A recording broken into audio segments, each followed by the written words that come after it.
Oke, selamat datang di Rujo Kreatif. Kali ini gue bersama tamu yang tidak diundang. Udah datang sendiri Oh, dong. datang sendiri ya? Masa ujuk-ujuk datang kan? Ya, sama tamu yang diundang, tamu kita. Siapa ya namanya? Nama gue Febri. Hah? Febri. Nama panjang lu Febri? Nama panjang gue Iya. Muhammad Febriansyah. Oh, Febriansyah. Iya. Biasa dipanggil? Panggilan gue sebenarnya banyak sih. Cuman yang lebih sering Cupep. Cupet. Iya. Kok bisa lu dipanggil Cupet? Mungkin emang dari kecil kali. Dari kecil. Dari kecil Kebiasaan di ya. kebiasaan dipanggil Cupet. Jadi ini Dari tamu dulu. kita kali ini Muhammad Febri, dipanggil Cupet. Gue biasanya manggil Atep sih sebenarnya. Iya, banyak kan gue bilang. Oh iya banyak ya. Oke, Febri. Lu bisa ceritain nggak soal So, sekilas masa kecil lo seorang Febri itu gimana? sebenarnya gue manusia yang biasa sih. Manusia biasa. Manusia biasa. Oh, manusia biasa. Sekilas gue dari kecil dulu gue tinggal bukan tempat rumah gue yang baru ini ya. Iya. Sebenarnya gue dulu kena gusur gue. Oh, dulu kena gusur waktu kecil. Iya, waktu kecil gue kena gusur. Sedih banget anjir. Habis itu. Parah. Problemnya banyak banget di sana. Di daerah situ. Iya. Mungkin memori gue emang waktu kecil nangkep aja ya. Iya. Kayak entah itu kayak kejadian-kejadian aneh yang bikin orang-orang rumah gue pindahan. Walaupun kayak warganya nggak mau pindah tapi kayak ada paksaan, unsur paksaan gitu Untuk pindah. untuk pindah. Maksud kejadian-kejadian aneh ini kejadian apa nih? Kejadian aneh apa yang maksud? Aneh aja kayak ada yang berbau mistis atau Oh gitu. kayak ancaman-ancaman gitu pak. Ancaman-ancaman mistis. Nah mistis ada orang-orang sewaan dari mereka gitu kan, Oh. buat maksa buat pindah atau gimana. Oke. Kejahatan yang Iya, kejahatan yang maha rumput ya seperti iya ini. parah sih jadi. Tapi sebagai bocil ya, sebagai bocah kecil waktu itu, Hmm. lu terganggu nggak dengan kondisi itu? Menurut gue terganggu sih. Ini cuman kayak gue ngerasain aja gitu momen waktu kecil kayak memori gue ingat aja gitu. Susah-susahnya gitu. Iya. Tapi maksud gua itu lu susah maksudnya apa lu sebagai anak kecil ya biasa aja atau gimana? Waktu dulu gue lebih kayak bener-bener kampung sih. Oh, belum ngerti. Iya, gue kayak mandi di sungai Oh, gitu-gitu, gitu. nyari ikan lah di sungai, gupak gitu kan. Iya. Oke. Jadi lu gusuran lu di rumah yang sekarang. Iya, rumah gue yang sekarang. Waktu SD, jadi gue waktu kecil lah jadi gampang bergaul lah ya. Oh iya, gampang bergaul. Iya, jadi lebih gampang lah nyari temennya. Oh gitu. Iya. Emang udah Jadi kemampuan adaptasinya. sosial ya. Iya, Kemampuan adaptasinya beradaptasi, kemampuan bersosial itu dari kecil udah kayak natural. natural gitu kan. aja. Sehingga lu bisa berteman sama siapa aja Iya, gitu. jadi gue kayak nggak ngerasa, wah gue kayak anak baru nih, enggak Oh gitu. gitu. Kayak gue harus beradaptasi. Cuman kan kalau orang dewasa mungkin misalnya bokap nih, kalau orang yang umurnya udah di atas ya, Nah, paling kalau mereka pindah kan paling terlalu mikir banyak hal kan buat Iya. adaptasi baru. segan. Iya segan. Cuman kan kalau dari kecil kan enak aja gitu. Jadi yang ngalir aja. Ngalir, lu ya. iya. Tapi lu secepat itu ya berteman? Secepat itu ya lu, misalnya lu ketemu orang baru, lu bisa langsung beradaptasi dengan cepat. Iya. Begitu. Berarti lu introvert apa ekstrovert? Sebenarnya sih menurut lu gue pasif sih. Pasif gue. Pasif. Terlalu maksudnya- banyak diem kan, nggak terlalu Oh, iya, banyak iya, ngobrol. Di tongkrongan gue pun kayak gitu. Oh, gitu. Cuman entah kenapa kayak temen-temen gue asik aja, walaupun gue nyadar gue pasif. Iya. Pasif ya, gue Iya, nanya tapi gue introvert. kayak, Iya. soalnya gue lebih kayak walaupun gue diem tapi gue care gitu. Nah, Gue nanya lu introvert apa extrovert, lu jawabnya pasif. iya. Oke, nggak apa-apa. Di luar nalar ya. Jadi maksud gue, berarti ada temennya aktif, ada temennya pasif. Iya sih, gue ngerti sih. Jadi lu mungkin di antara dua posisi berarti ya, bisa kadang introvert, bisa kadang extrovert. Iya. Kalau gue kan, gue dari kecil bawahnya udah naturnya udah introvert sih, gitu kan. Dan sama orang itu gue nggak cepat berteman, masalahnya itu, ngerti gak sih? Iya Pak. Iya, maksud gue nggak cepat berteman, tapi sekali gue ketemu temen, ya kan, itu udah jadi kayak ya udah sama itu aja terus. Iya, Nah, kan, mungkin kalau sama lu bisa beradaptasi sama siapa aja, dan orang beda-beda. Masa kecil lu dilalui dengan banyak bermain dong pasti. Banyak. Nah. Berarti waktu kecil lu lebih sering main di rumah aja gitu? Waktu kecil gue bener-bener main di rumah. Iya, maksud gue ya karena lingkungannya begini, kota ya kan? Karena gue bisa ngerasain banget sih waktu gue di kampung sama di kota itu gue bisa ngerasain banget, kayak emak gue sendiri sih yang buat kayak gue tuh jadi di rumah terus. Kayak lu udah di setting kayak gitu? Iya, kayak udah di setting kayak begitu, jadi kayak iya. emak gue kayak udah overprotective dari awal. Akhirnya gue bener-bener stuck di rumah. Kalau main pun emak gue harus tahu temennya siapa gitu kan. Nah itu yang buat gue tuh jadi kayak anak rumahan. Akhirnya gue nyari hiburan itu kayak susah juga sih waktu kecil. Jadi hiburan gue tuh terbatas di beberapa sektor aja gitu. Iya, apalagi waktu kecil dulu ya, belum ada gadget. Jadi kalau kita main ya harus sama orang-orang. Iya, kan? benar. Iya. Kalau gue bisa main Orang sama sekitar. orang. Jadi lu tau nggak, dengan kondisi gue yang seperti itu, pelarian gue kemana? Kemana? Iya, kalau ya apa yang ada di rumah dong pasti, Iya. ya kan? Ya apa yang ada di rumah itu ya bacaan, ngerti gak sih? Oh iya. Ngerti gak sih? Kayak gue biasa, sampai gue tuh beli komik gitu, sampai gue beli buku gitu kan. Sampai gue beli buku. Jadi pelarian gue di situ udah. Kayak ya udah hiburan gue kayak begitu bentuknya dari kecil gitu jadi. Cuman akhirnya di antara teman-teman sekolah ya ada lah pasti kan. Teman-teman sekolah tuh ada yang nyambung gitu kan. Nah bedanya gue sama lu, gue itu ngerasa gue aktif. Lu aktif? Iya kan? Padahal di rumah? Iya, meskipun gue rumahan ya, gue ngerasa ketika sama temen gue aktif. Oh iya. Maksudnya gue ngobrol gitu. Lama di tongkrongan gitu? Iya, kalau misalnya sama temen gue orangnya talkatif gitu lah, bacot banyak gue gitu. Emang naturnya gitu sih, nggak tahu gue dari kecil gue kayak selalu aja ada yang dalam bayang lu tuh yang bisa diomongin, mesti konyol gitu kan. Kalau konyol gue harus kayak gue lebih dekat dulu gitu. Oh, lebih dekat sama orang. Iya, gitu. baru gue bisa nunjukin Iya. apa sih? Menjadi diri. Iya. Identitas gitu. Identitas gue sendiri. Tapi itu progres sih, maksudnya yang namanya kepribadian itu progres sih. Iya. Ya kan, dari gua yang di bawah asuhan mama yang overprotective sampai gua dilepas sama mama jadi lebih agak leluasa gitu kan, itu kan ya ada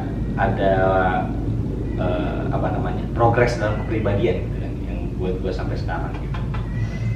Nah itu kalau bisa masa kecil, dan sama juga iya masa kecil gue itu banyak sekali yang berbeda dari sekarang, kayak gadget gitu kan. Kayak gadget jauh, berbeda jauh gitu. Hiburan yang memang harus berteman sama yang lain-lain. Itu masa kecil sih. Sekarang kita coba ke masa remaja deh. Masa remaja lu gimana? Remaja gue dulu sebenarnya gue diajarin dari orang tua gue biar gimana ya, berbuat baik gitu. Berbuat baik. Iya, gue dulu kayak gue polos banget dulu. Sumpah Pak, iya. Jadi gue nggak tahu apa-apa kan. Dan dulu gue waktu kecil aja masih SMP gue masih ngomong aku kamu gue. Oh gitu, waktu SMP? Waktu SMP gue biasaan di rumah. Tapi memang waktu zaman gue SMP juga gitu sih. Aku kamu gitu kan. Iya. Aku kamu ya kan. Karena nggak boleh ngomong gue lu kan. Baru kalau kecuali kalau sama teman. Kalau lu sama teman juga aku kamu gitu. Dulu sempet kayak gitu gue. Gitu. Terus gue sama anjing kok beda gitu. Cringe. Tapi misalnya gini. Paling kayak orang tua lah, yang lebih tua. Iya. Baru gue ngomong sampai sekarang ngomong aku kamu gitu. Iya. Kok nggak nyebut nama paling. Nyebut nama. Tapi kerasa nggak perubahan kepribadian dari lu SD ke SMP itu kerasa perubahan? Kerasa banget sih. Kerasa. Salah satu perubahannya kalau bilang. Kayak gue yang sebelumnya gue nggak tahu apa-apa, kayak gue udah nyobain gitu semuanya. Oh itu dari kepolosan itu. Kepolosan itu kayak jadi bercorak. Bercorak ya. Tapi emang harus kayak, soalnya gue gampang penasaran orangnya. Oh gitu. Iya, kalau gue udah pengen nyobain ini gue harus ngelakuin itu gitu. Oh gitu. Tapi masa remaja lo itu menurut lo penuh dengan kenangan apa gelap apa gimana? Apa bahagia apa suram? Ya enggak sih, gelap sih gelap tapi masih ada warnanya dikit. Oh gitu. Masih ada kebahagiaan memori-memorinya gitu. Iya. Momennya gitu. Tapi lu bisa menemukan jati diri lu nggak ketika SMP? Atau belum ketemu? Belum ketemu SMP gue, sumpah. Masih kayak gue ngejalanin keseharian kayak udah kayak anak normal lainnya gitu. Iya, anak normal lainnya. Iya. Yang ya gue sekolah. Yang punya krisis identitasnya sendiri. Iya. Ya gue juga sama sih ngerasain kayak waktu gue SMP gue nggak tahu masa depan gimana, Iya. jalanin aja gitu. Apalagi emang dari belajar juga kita nggak disuruh buat patokin ke depan kan. Iya benar. Kayak cuma ngejalanin siklus itu aja kan. Kayak seakan-akan guru tuh ngomong kayak yang penting nilai lu bagus ya. Iya, dulu ngejar nilai banget ya. Iya kan, yang penting nilai lu bagus. Tapi di sisi lain dalam hati gue selalu, kalau gue ingat-ingat memori itu gue kayak yang penting nilai lu bagus. Cuma gue nggak peduli masa depan lu. Tapi gue bersyukur sih. Bersyukur gimana? Jadi gue nggak terlalu banyak mikir ke depan gimana sih. Iya, Having one make sense. sama hari itu aja. Make sense. Baru nantinya di zaman SMA ke atas baru. Iya benar-benar make sense. Banyak mikir. Ada sisi positifnya juga ya. Juga. Ketika kita hidupnya seperti itu, identitas kita belum ketemu mana yang jelas, kita talent kita juga. Ya syukur-syukur kalau misalnya ada teman kita mungkin yang udah nemu ketika itu kan bagus ya kan. Bagus sih. Tapi banyak orang yang hidupnya apa anjir. Iya, takut depresi kan. Disilet-siletin atau apa gitu. Iya. Akhirnya krisis identitas gitu. Bukan krisis identitas, krisis eksistensial sih lebih tepatnya gitu kan. Itu masa-masa SMP sih. Dan lu pasti ada dong memori kisah cintanya ketika itu di SMP. Gue SMP gue masih buta sama cewek. Oh serius? Sumpah. Sama sekali? Sama sekali gue nggak pacaran, nggak apalah. Gue jujur ketika SMP justru yang sampai sekarang memorinya masih kenang. Memori ya? Maksudnya pacaran? Iya, yang kayak hal yang berhubungan sama asmara, pacaran nggak pacaran, maksudnya dari apa ya bilangnya? Lu ketika menjalani sesuatu tuh pasti ada kayak kenangan gitu kan? Iya. Pasti ada kenangan, dan kenangannya itu mencirikan sendiri. Bagi gue ketika gue pertama kali jatuh cinta gitu sama cewek itu, itu kan hal yang normal ya. Ketika pertama kali gue jatuh cinta sama cewek itu ketika SMP misalnya, justru sampai sekarang itu masih membekas karena memori itu yang gue bayangin memori ketika itu kayak berkesan banget gitu, ngerti sih? Kayak itu pertama kalinya rasa itu tumbuh gitu kan. Dan orangnya juga misalnya kan, orangnya juga punya memori tersendiri. Apalagi kayak falling in love pertama lu gitu. Iya, kayak first time-nya juga kan. Iya. First time falling in love dan masih dalam kondisi bodoh-bodohnya gitu loh. Tapi memorinya itu yang membuat itu beda dari sekarang. Ketika gue sekarang misalnya falling in love sama orang, ya itu karena gue udah punya kepribadian gitu kan, ketika gue udah punya pola pikir, habis itu punya lebih rumit visi, kan? ya lebih kompleks. Lebih kompleks. Akhirnya ya kayak cinta itu nggak selepas kayak waktu gue SMP Iya, misalnya, kayak gue saya suka sama dia Nggak kayak segampang gitu kan? iya. Sekarang kan nggak segampang itu kan. Iya. Nah, kalau dulu gue kan waktu SMP ya udah, oh ini orang kayaknya gue suka banget sama orang ini, nggak tahu alasannya apa. Ya kan? Iya. Nah, sekarang karena bertambahnya kedewasaan lah, kepribadian makin apa namanya, terdeteksi gitu, kemudian makin terbentuk. Ya akhirnya memori yang waktu gue SMP itu nggak sama kayak sekarang. Beda jauh ya. Beda jauh. Itu sih kalau gue waktu SMP. Tapi lu belum ada gitu memori yang kayaknya gue suka banget sama cewek ini. Pernah gue waktu SMK gue. Waktu SMK berarti, Iya. bukan waktu SMP. Gue itu pernah bener-bener kayak gue suka, cuman gue juga yang tadi lu bilang, gue suka karena apa gue nggak tahu. Oh gitu. Iya. Karena memang ya emang kayak normal human being gitu kali ya. Iya, sebelumnya gue ngeliat kayak cewek yang gue suka kayak ibaratnya kayak gue ngeliat gue pergi ke toko baju nih, Nah, gue suka sama baju ini nih, kayak cuman gue bisa pandangin doang, gue nggak beli gitu. oh gitu. Iya. Oh itu Paham nggak? itu sad banget itu kalau cerita kayak gitu kan. Terlalu sad itu cerita. Iya. Jadi Cuman gue ya mikirnya emang gue nggak sanggup buat beli itu. oh gitu.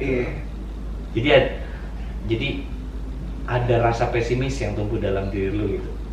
Rasa pesimis meskipun dalam hati lu kayaknya menggebu-gebu, kayaknya suka sama cewek ini, tapi karena rasa pesimis itu lu terhalang. Iya, jadi gue nggak jadi beli itu kan. Oh itu logika toko baju berarti. Iya. Oke, make sense. Cuman waktu SMK gue ada satu cewek, kayak gue ngerasa suka aja sih. Gitu. Iya. Dalam waktu yang lama sih gue suka sama dia.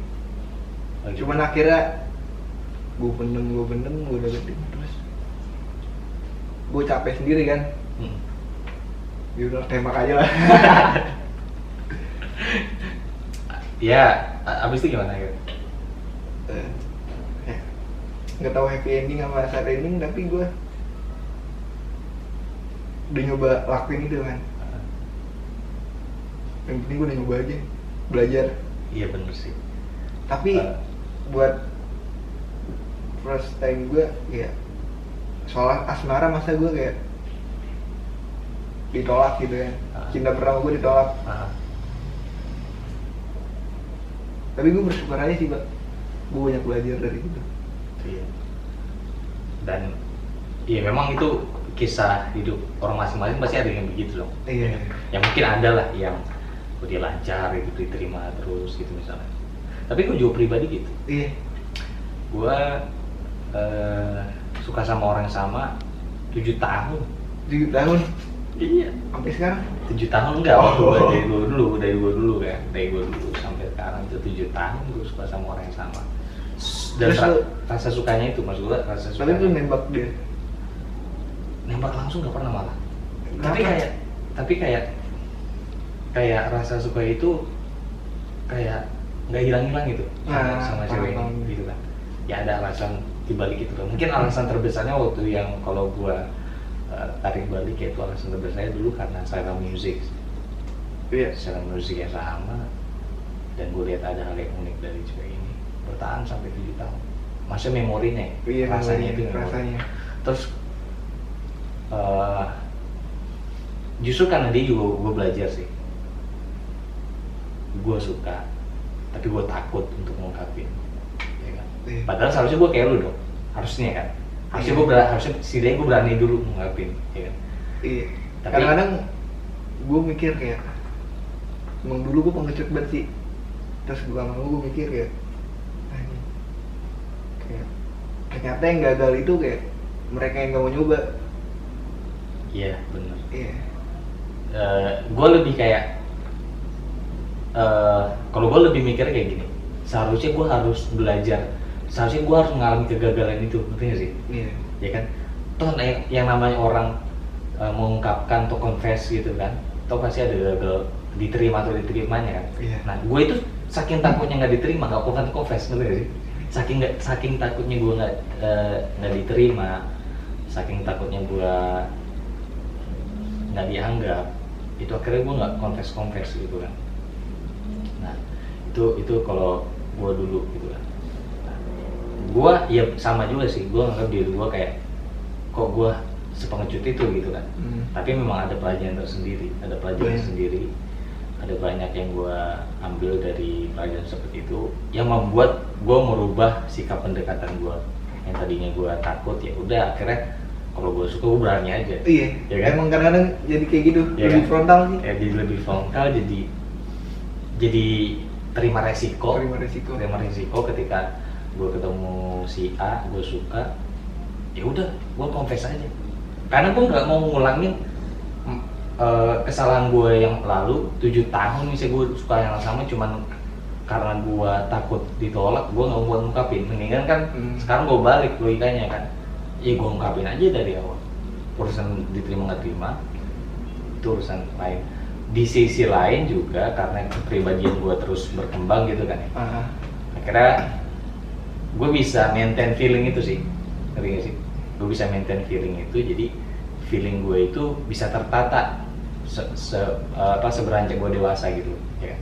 Kalau waktu gue remaja kan feeling gue berantakan. Iya, tapi kadang-kadang di sisi lain kayak kita itu nyaman sih sama hal yang kayak gitu, Pak. Kita deketin cewek cuman tapi kita nggak tembak gitu, sebatas suka gitu. Iya, kadang nyaman sih di situ. Jadi kayak ada gimana ya, hasrat buat apa, hidup lebih real gitu.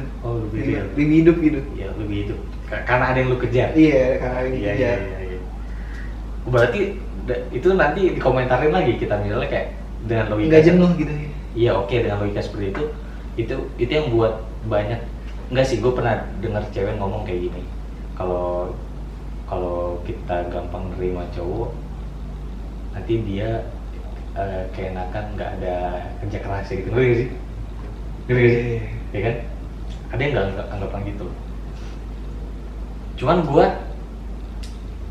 nggak, itu pemikiran SMA lo, ya kan? Apa lu masih kayak gitu mikiran sekarang? Sekarang? Ya enggak ya? Beda. Sekarang udah beda pendekatan. Kalau gue dulu sama kayak lu mungkin, ya udah gue suka aja udah cukup. Ya, karena di sisi lain gue juga ada kesibukan yang lain gitu kan, gue ada target yang lain gitu. Tapi ya udah, jadi pelajaran masa lalu. Gue sih selalu menganggap pelajaran seperti itu setidaknya berguna untuk, ya siapa tahu kan kita berkeluarga gitu kan, ya kan? Siapa tahu kita berkeluarga, jadi gue tahu pola-pola, misalnya seandainya dapat anak gitu kan, gue tahu pola-polanya nih. Kalau dia sekarang lagi SMP, ya gue pengen memori-memori gue di masa lalu itu gue jadiin pelajaran buat ya sewaktu-waktu misal gue dapet amanah jadi orang tua ya kan, kayak gue bisa baca, bisa prediksi pola karakter anak gue sendiri gitu aja sih. Cuman kan kadang-kadang beda Pak zamannya. Nah iya, budaya zamannya kan beda kan. Beda zaman kan tidak berarti karakternya juga beda, ngerti gak sih? Zamannya beda nih. Zamannya beda ya kan? Berarti PR gue tinggal satu doang, mempelajari zaman aja, ngerti gak sih? Pola dasar karakternya gue udah nemu kan, setidaknya dengan masa lalu.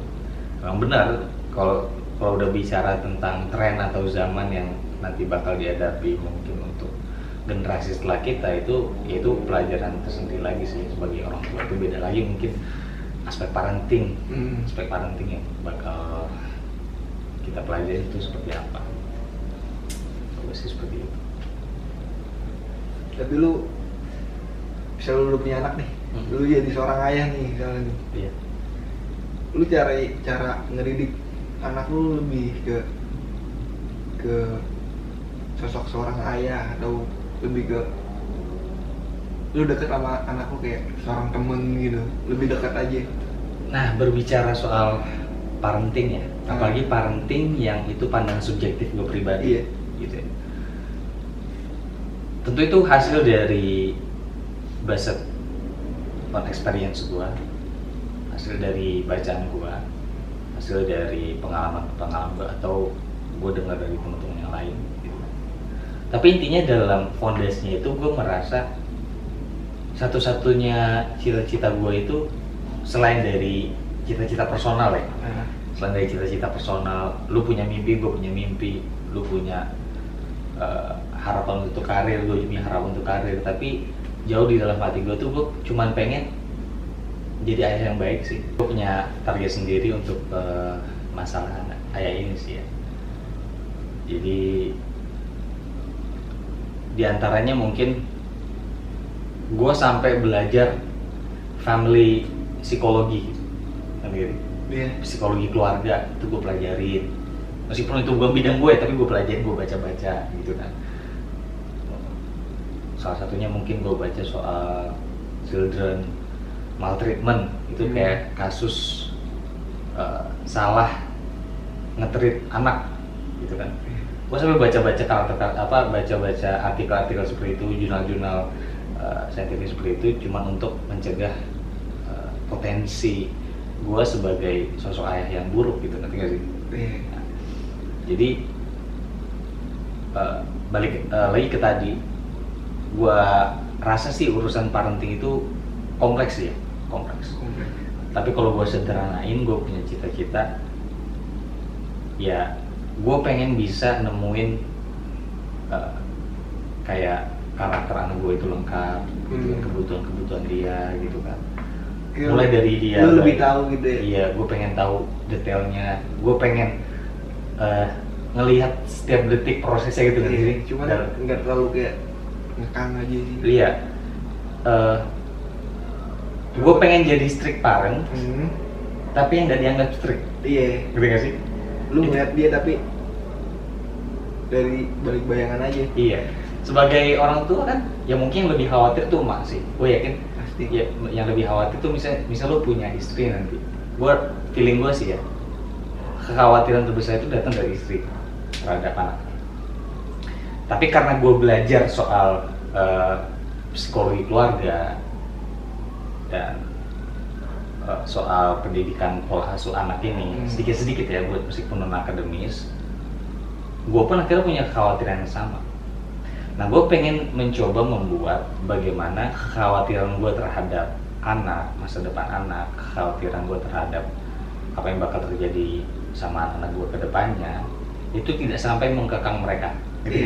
Jadi ada orang mungkin saking khawatirnya itu jadi overprotective, ya kan?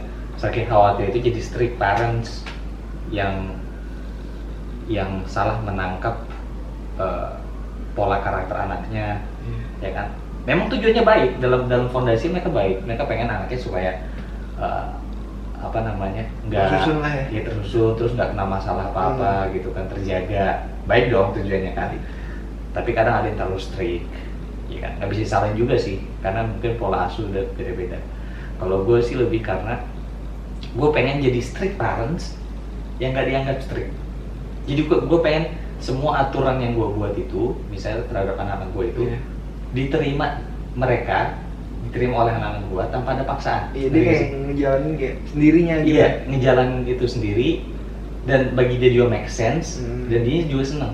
Ngerti gak sih? Iya. Nah, memang sebelum itu pun gue pengen ya natural aja maksudnya anak suka apa ya kita ikutin. Tapi kan kadang naturalnya anak itu nggak semuanya bagus dong. Ngerti gak sih? Iya.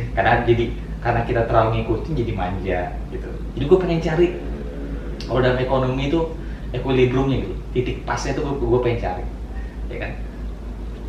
Maka baik lagi tadi parenting itu menurut gue hasil bacaan seorang ayah gitu kan, hasil pengalaman seorang ayah, gitu, hasil observasi dia di kehidupan nyata gitu kan. Itu sih yang kalau soal parenting. Dan itu ya untuk urusan takdir kedepannya memang sambil kita serahin sama Allah gitu kan ya. Ya kan kita nggak tahu baik buruknya gitu. Tapi setidaknya gue selalu punya pandang gini, setidaknya Allah tahu niat gue dalam hati gimana. Ngerti gak sih? Setidaknya Allah tahu nih, oh ya hati gue tuh kayak begini nih, ya kan? Pasti Allah bantu dong. Nah gue selalu mikir kayak gitu untuk parenting gitu. Jadi gue pengen balance aja sih. Balik lagi ke masa remaja, masa kisah kasih di sekolah. Tadi udah relationship, udah parenting. Kalau lu sendiri gimana, Pep? Udah kebayang soal parenting? Gue udah kebayang sih. Oh, udah kebayang. Iya. Lu bisa jelasin? Ini menurut gue berat sih. Karena gue pengen gimana ya?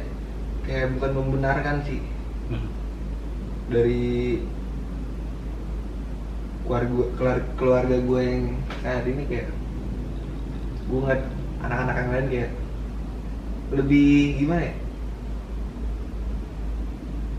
lebih dekat aja sih. Oh, emotional connectionnya. Iya. Dengan antara orang tua dengan anak. Itu salah satunya. Salah satunya. Ada lagi gitu ya. Menurut gue itu aja sih. Baik. Tapi oke, tadi lu punya pandangan soal parenting, gue punya pandangan soal parenting. Tapi dalam hati terdalam gue ya kan. Oke, parenting itu satu hal, ya kan. Lu punya rumah tangga, gue punya rumah tangga. Ada satu hal yang lebih besar lagi, ngerti nggak sih? Kayak ekonomi negara, ya kan? Ekonomi daerah, gitu loh. Maksud gue gini, gue selalu kebayang itu kayak begini. Orang itu ada yang hidupnya lagi enak, ada yang hidupnya lagi susah, ya kan? Contoh misalnya nanti lu punya istri, gue punya istri misalnya. Terus taruhlah si A dan B punya istri juga. Kira si A, B punya rumah tangga gitu. Mereka punya permasalahan rumah tangga misalnya kayak banyak lah macam-macam, masalah KDRT lah atau masalah ekonomi lah gitu kan. Salah satunya mungkin masalah ekonomi ya. Kalau dalam pandangan gua, seandainya orang itu sedikit atau dia notice gitu ya, notice situasinya, oke, permasalahannya mungkin antara dua orang itu permasalahan kecil. Tapi kalau lu lihat garis besarnya, ketika lu ada di posisi atas, misalnya lu punya jabatan yang lebih tinggi, masalah mereka yang ada di rumah ini itu disebabkan oleh masalah kebijakan dari yang atas, ngerti nggak sih? Ya kan? Jadi gue selalu lihat itu ada koneksi-koneksi sih, ya kan? Kebijakan publik sama apa yang terjadi di rumah tangga seseorang berpengaruh sih emang. Berpengaruh kan, tanpa orang itu sadar. Nah, ketika orang nggak bisa melihat itu, orang akan mudah menyalahkan rumah tangganya dong, ya kan? Misalkan, oh ini gara-gara ini, padahal di posisi tertentu banyak kepala keluarga itu mungkin yang mengalami susah mendapatkan kerja, ya kan? Kalau orang berpikir sempit, mungkin dia mikirnya kayak, nih orang aja males, ya kan? Nih orang aja nggak punya effort factor dong gitu kan. Ya oke, lu kalau motivasi orang that's oke. Tapi karena gua orang yang ya lu bisa bilang gua regular reader lah, pembaca setiap hari. Gua menganggap ya oke, lu bisa motivasi masalah itu. Tapi ada masalah yang lebih besar nih, Bos. Ya kan? Yang membuat itu menyebabkan kondisi rumah dari rumah, ya kan? Kayak lagu yang dari rumah ke rumah. Kondisi rumah ke rumah itu yang kena dampaknya. Itu balik ke kebijakan publik. Ini udah pembahasannya lebih agak lebih berat sih. Kalau gue selalu berpendapat kayak gitu. Dari sudut pandang juga sih. Iya.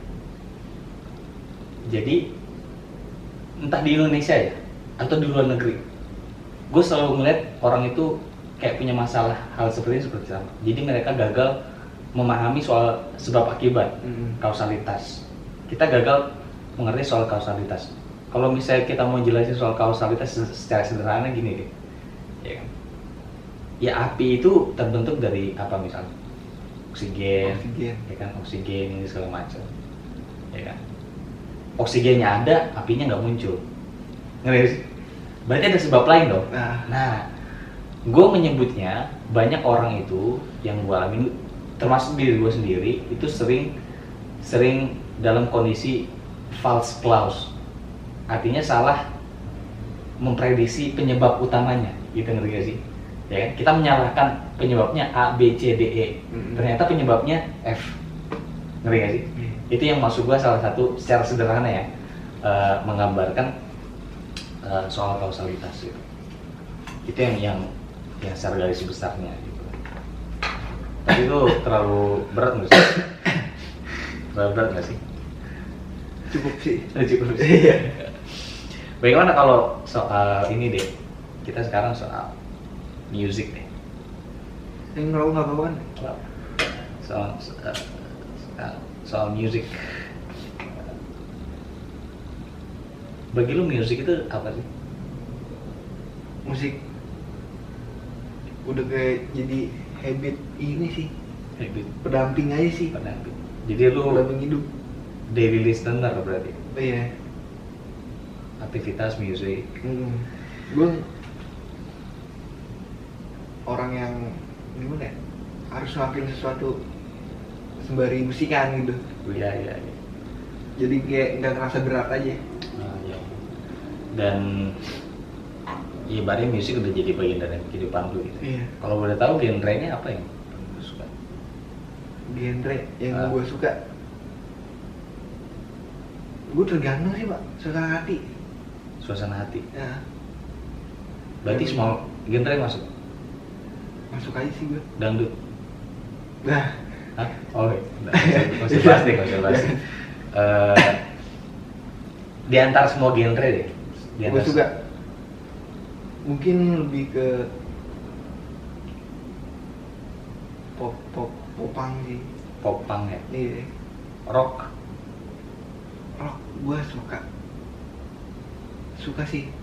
Cuman gue kalau musik yang agak selalu nyekrim banget, terlalu keras banget. Yang screamnya terlalu keras enggak gue. Heavy metal tuh enggak ya? Enggak. Kalau gue rock dulu sih. Lu? Gue rock dulu, habis itu baru alternatif rock, pop. Ya pop juga jarang sih. Memang juga sih sama, gue nggak terlalu suka yang terlalu heavy ya. Gue kalau misalnya terlalu heavy, meskipun kadang-kadang gue juga kayak suka merhatiin kayak lagu-lagu yang punya strong riff, yang harsh guitar chords, itu kan gue juga bisa nikmatin sih kadang gitu, karena energi semangatnya gitu. Iya. Cuman liriknya kayak tai kadang-kadang. Cuma nggak apa-apa ya, itu balik ke orangnya masing-masing gitu kan. Soalnya gue bukan masalah gue pengen ngejudge senimannya ya soal masalah lirik. Gue tuh selalu orang yang oke, instrumental tuh gue hargain gitu, tapi urusan lirik ini kadang gue punya perbedaan pendapat gitu. Bagi gue lirik itu harus kayak begini, harus kayak begini, iya. Ya kan? Jadi ya nggak bebas, menurut lu nggak bebas? Iya. Jadi gue pengen liriknya tuh kayak gini harusnya, gitu ngerti gak sih? Oh iya, kayak lu pembenaran gitu. Iya. Gue pengen kayak lu dengerin lagu ini, kayak lebih cocok pakai lirik, tambahin lirik kayak gitu. Iya, karena mungkin natur gue itu linguistik ya. Bahasa, gue suka hal yang sastra, gue suka seni yang urusannya dengan penyusunan struktur kalimat gitu kan. Untuk instrumentalnya udah bagus nih, heavy metal nih, gue akuin. Tapi dalam hati gue pengennya liriknya kayak begini aja, gimana ya gitu. Gue selalu mikir gitu. Tapi ya gue hormati aja sih seniman itu. Coba sekarang dari ini deh, dari band.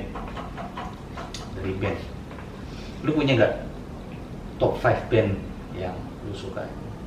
Mungkin udah top 5 sih, cuman ada beberapa. Yang gue suka Oasis. Gue juga lagi suka dengerin GNR. Gun N' Roses. Iya, Gun N' Roses. Iya. Bisa. Itu Naif. Iya. David. Suaranya ciri khas banget gitu. Oh, ciri khas gitu. Suaranya gue demen banget sih suaranya. Oasis itu kenapa? Kenapa langsung Oasis? Kenapa enggak yang lain-lain? Gimana ya jelasinnya? Karena lagunya enak-enak sih. Lagunya enak-enak gitu. Iya. Dari semua lagunya enak semua menurut gue. Apa yang lu rasain ketika mendengar Oasis? Yang gue rasain lirik, instrumen sih. Instrumen. Iya. Kalau gue sih jujur, ya kan. Gue suka Nirvana, gue suka Radiohead, ya kan. Tapi ketika untuk mendengarkan ya daily, sehari-hari, gue nggak bisa dengerin Radiohead sama Nirvana setiap hari, ya kan. Meskipun musik mereka menurut gue bagus ya, dan bahkan gue anggap top 5 bands dalam kamus musik gue, dalam buku musik gue anggap top 5 bands. Tapi sayang musik mereka nggak bisa didengerin setiap hari.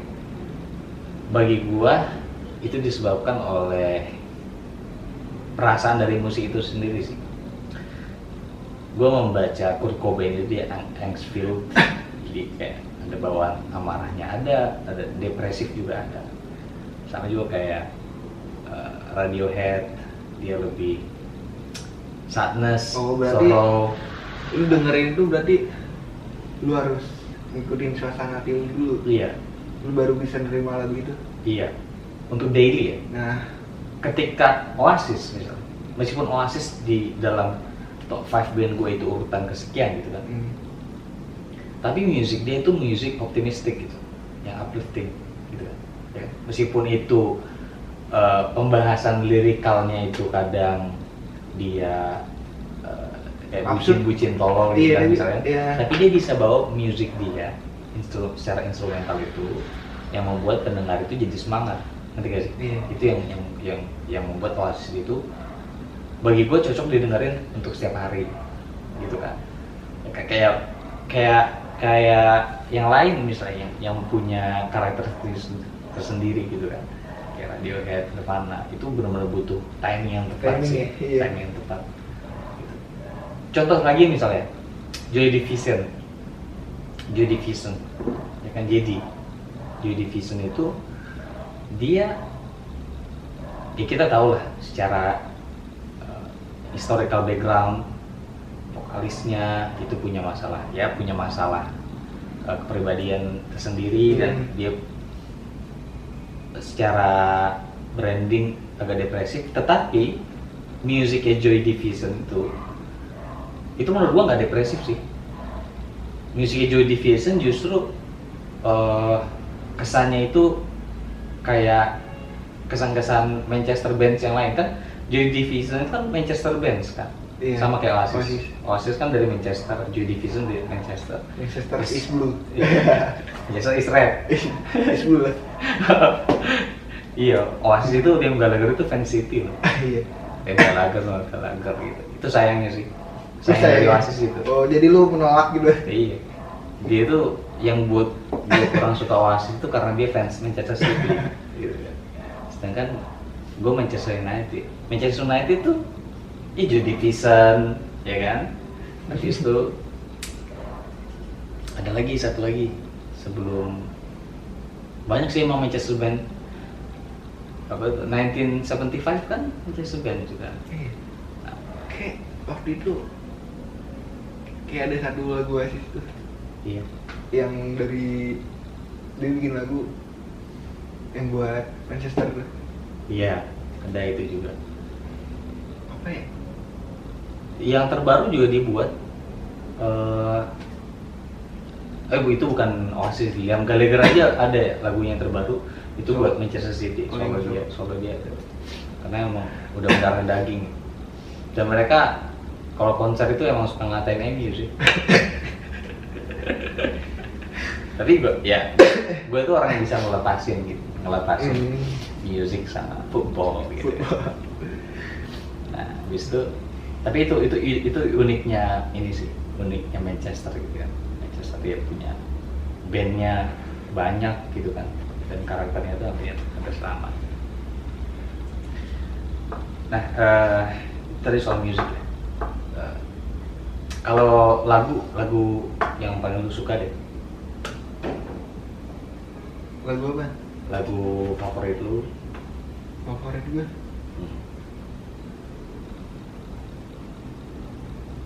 gue sebelum denger apa aja sih gue. Lu denger apa aja mas? Iya.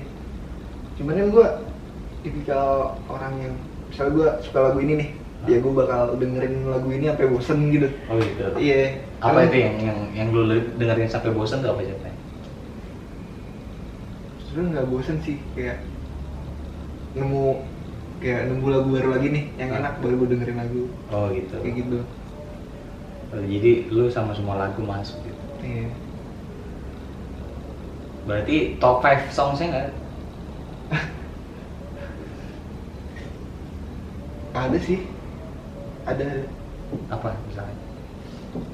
Paling sampai Supernova. Sampai Supernova. Iya. Oasis. Iya, tetap Oasis. Nggak ada matinya ya. Sampai Supernova itu kenapa ya? Kenapa bisa jadi? Kan banyak tuh Oasis. Live Forever, Supersonic, ya kan? Emang enak aja sih, energik gitu. Energik gitu. Iya. Apalagi ini ya pas interlude-nya ya, yang gitarnya gitu. Iya, parah. Habis itu selain itu apa? Selain itu Guns N' Roses Iya. yang knocking in apa sih? Knock door gitu lah. Apa yang bener? Iya. Selain itu? Yang GNR yang ini juga masih enak tuh. Yang November Rain. Kemarin. Iya. Oke. Queen juga enak. Queen. Iya. Iyalah Queen. Ya ibaratnya dia all time best lah Queen itu kan. Tapi gue bukan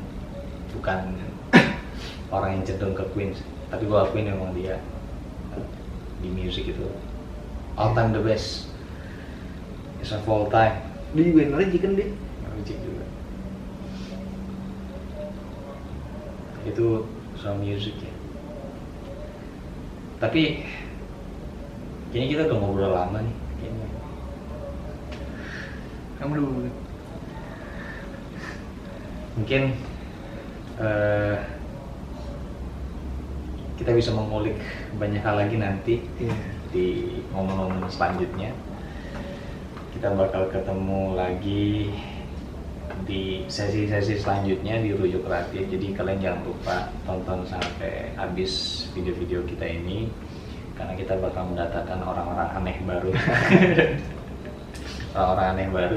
Berarti gua aneh dong. Oh, enggak. Bukan. Ya, siapa tahu kan aneh. Maksud gua kita mendatangkan orang-orang yang mungkin nggak dikenal sama sekali. Jadi ikuti terus Rujuk Kreatif. Sampai ketemu di sesi selanjutnya. See you next time.